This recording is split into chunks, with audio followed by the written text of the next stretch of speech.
Be seated.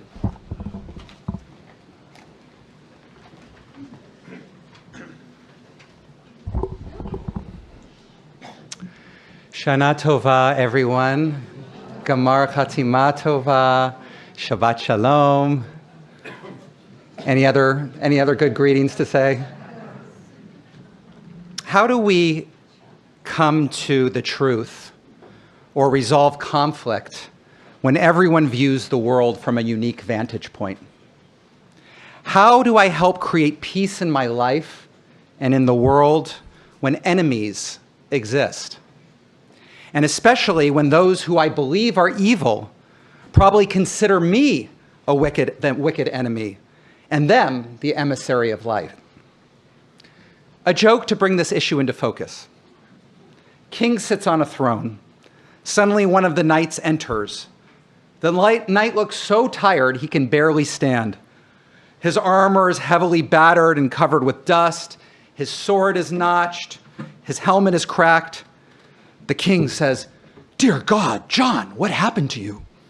The knight said, "Oh, I've been hard at work lately, Your Majesty. A heavy blow I dealt against your enemies to the north." "What? John, but I have no enemies to the north." "Really? Oh, well, you do now." I want to propose that the perception of an enemy is a foundational conceptual filter by which we view others, which affects our ability to resolve conflicts and pursue peace. An enemy can be defined as an adversary who is working against our well-being, someone who is acting against our health, survival, values, vision, or security, someone who's trying to undermine what we are building, or who is stealing something that belongs to us.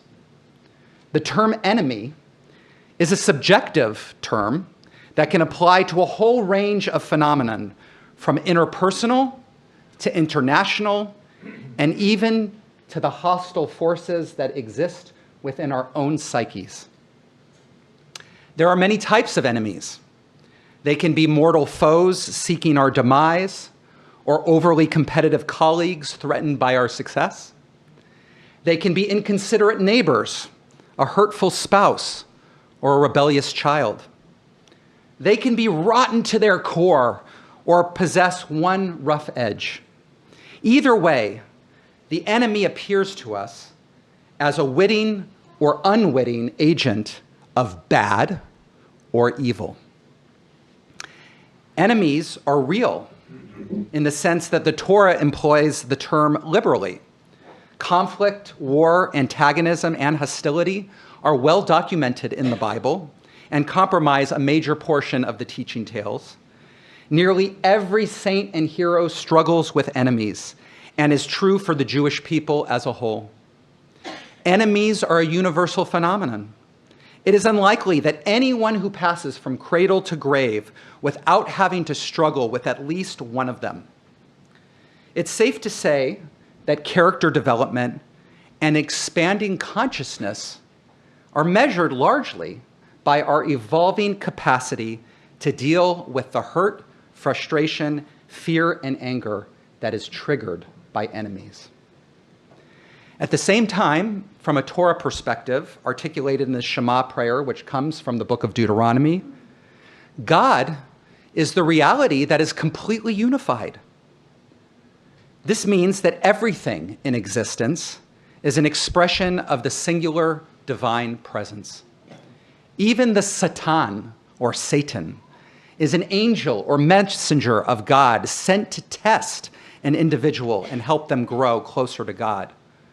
From a Jewish perspective, Satan is not a fallen angel who opposes God as articulated by Christian thought, but instead is completely in line with God's will. Even the word Satan literally means to obstruct or to provide resistance. In the same way that in order to grow stronger physically, we need resistance to push against. From this perspective, enemies can also be viewed as embodiments of the Satan. messengers from God that help us grow. What I want to offer this morning is a powerful teaching from the Baal Shem Tov, the great 18th century master and founder of early Hasidism. This is a difficult teaching, but his teaching is about determining the most spiritually productive and transformative attitude and approach towards enemies, whether in our families, our communities, or even in a time of war. The Baal Shem Tov has a fascinating conception of the soul, which I experienced firsthand when my father died. When we use the word soul, we're referring to the essence of a person that is present both when we are in this world and after we die.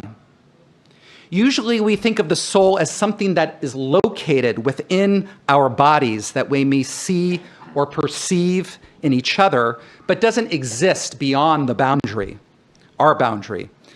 The Baal Shem teaches that the different dimensions of our soul actually extend into our spouses, family, friends, animals, and even our enemies. We are all carrying slivers of each other's soul. When my father died, I realized that his soul presence was still with me in a very real and tangible way, as it always was when he was alive. But I was so focused on his physical form that I wasn't present to where he always lived inside of me. Our tradition calls this network of soul connections nishamot tehorot, pure and boundless souls. This pure, boundless essence does not fit into anything we can conceive about ourselves. It's boundless. But the nature of our minds, what psychoanalysis calls the ego, is to provide structure and boundary and content into who we think we are, and is intolerant of this boundless, pure dimension.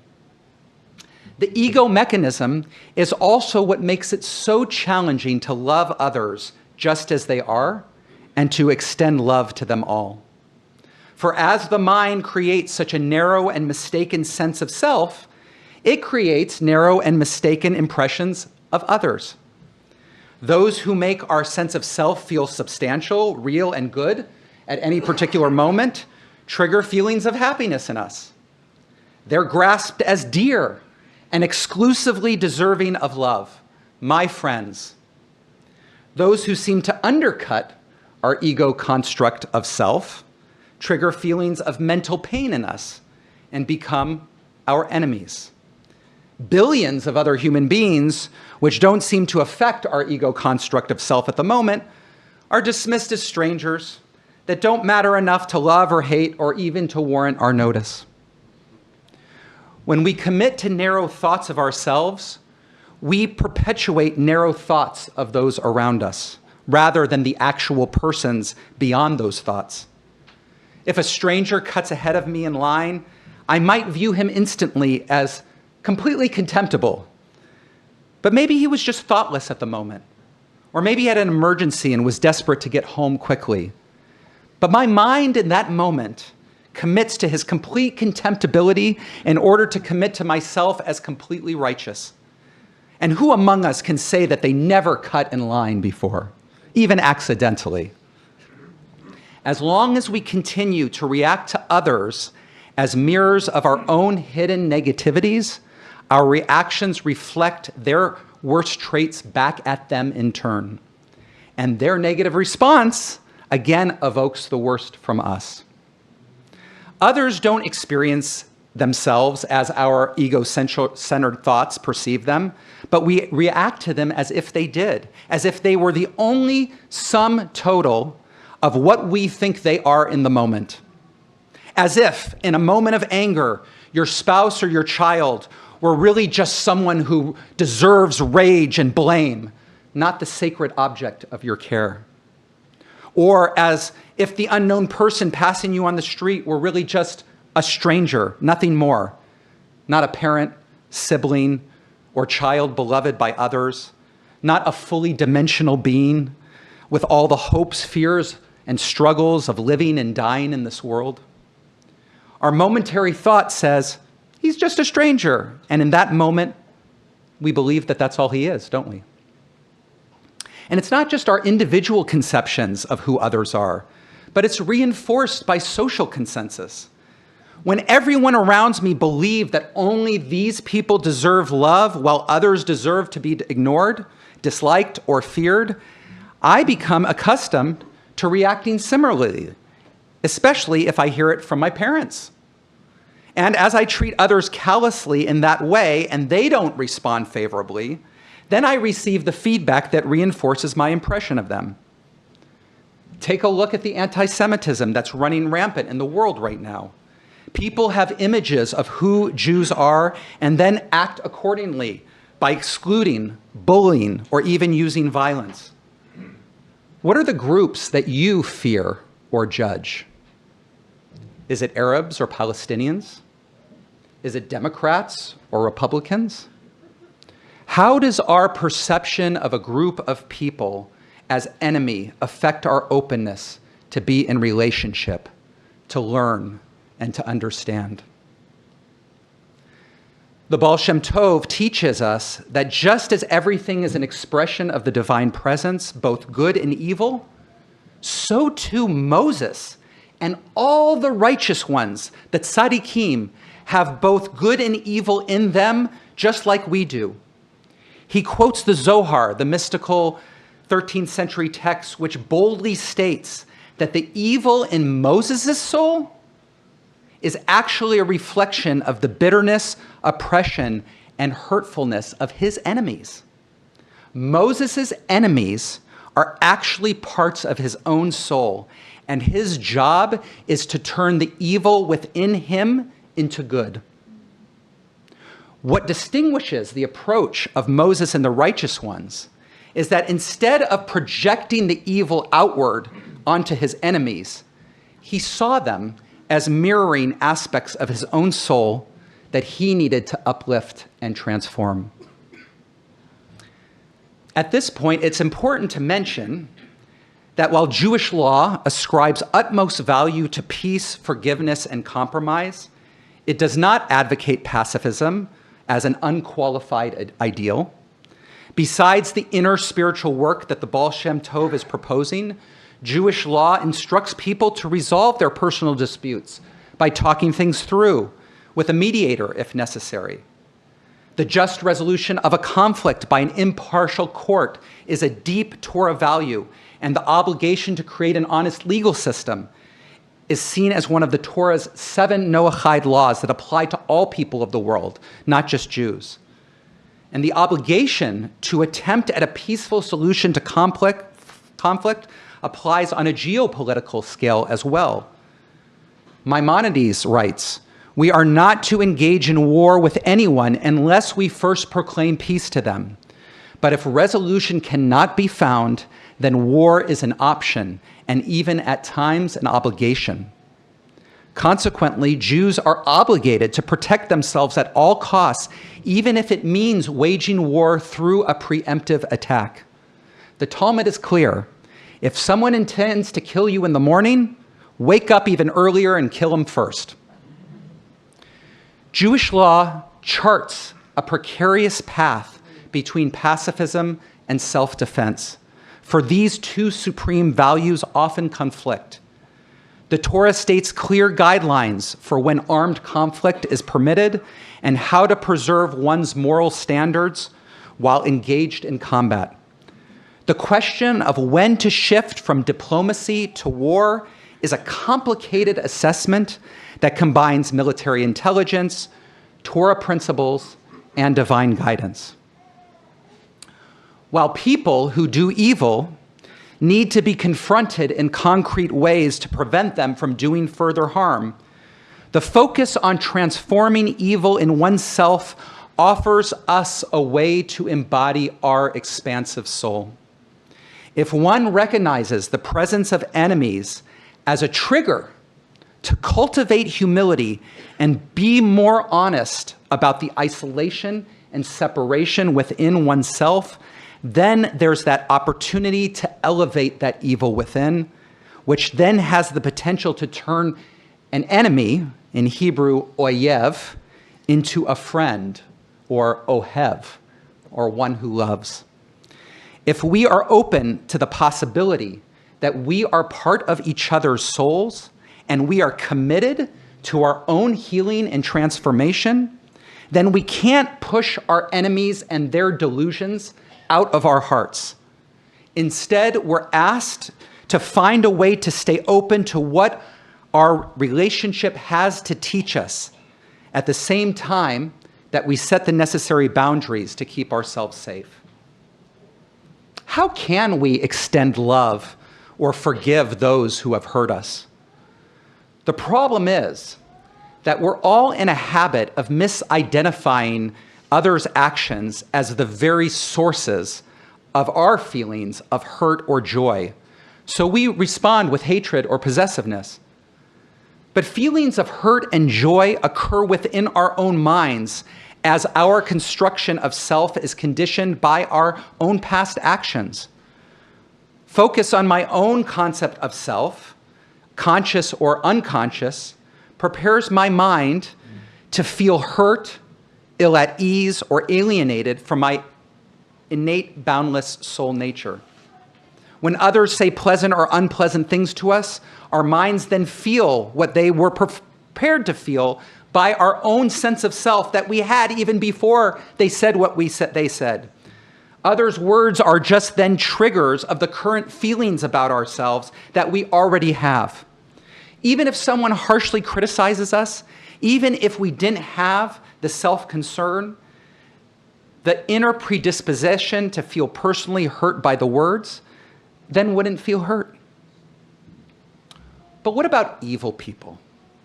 People who truly seek to harm us and others.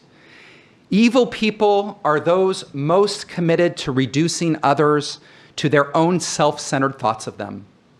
Instead of learning to rely upon their innate capacities for love and wisdom, evil people put their trust in their own reductive thoughts and deluded emotions that flow from such thoughts.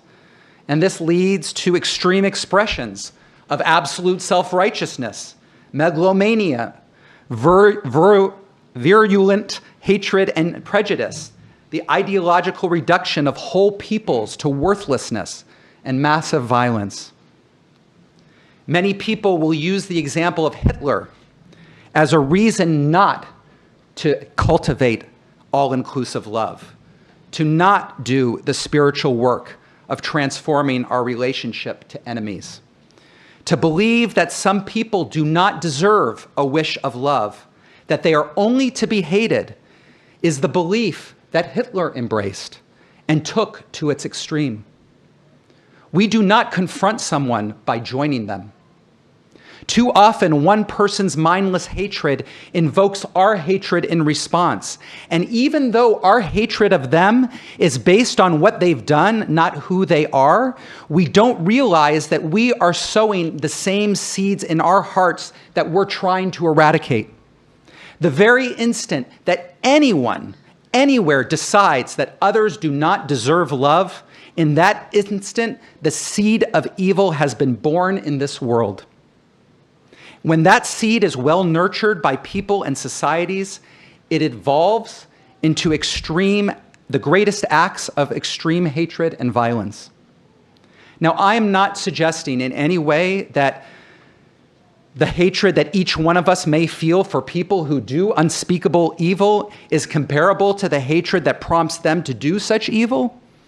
But I am suggesting that it is a seed that can grow into a destructive fire that can eat us up inside, even if it's not destructive to others. The Baal Shem Tov teaches us to pray for our enemies to be raised and released from the clutches of evil and illusion, and for them to do teshuvah.